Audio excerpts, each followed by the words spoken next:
Are you ready to master some of the most essential exercises in the gym? I'm going to show you how to perform squats, deadlifts, presses, and rows with perfect form. Whether you're a beginner or a seasoned lifter, this video is for you. First up, squats. The king of leg exercises. Stand with your feet shoulder width apart, keep your chest up and your back straight. Lower yourself down as if you're sitting in a chair, making sure your knees don't go past your toes. Push through your heels as you return to the top. And that's how you nail the perfect squat. Now, let's tackle deadlifts.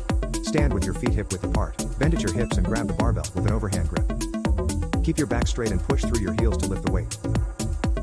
Make sure the barbell stays close to your body. Lower it down, and that's the deadlift, a killer exercise for your back and legs. Moving on to presses. Whether it's a bench press or an overhead press, the form is crucial. Lie down or stand with your back straight and keep your core engaged. Lower the weight slowly and push them back up. Proper form is your key to building strong and defined shoulders. Lastly, let's talk about rows. Keep your back straight, shoulders down and core engaged. Pull the handle towards your lower chest, squeezing your shoulder blades together. Slowly release and feel the burn in your upper back and biceps.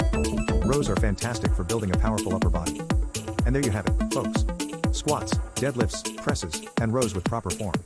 Remember, mastering these exercises will help you achieve your fitness goals and prevent injuries. Practice makes perfect, so take your time and focus on that form. If you found this video helpful, don't forget to share, hit that like button and subscribe for more fitness tips and tutorials. Stay strong, and I'll see you in the next video.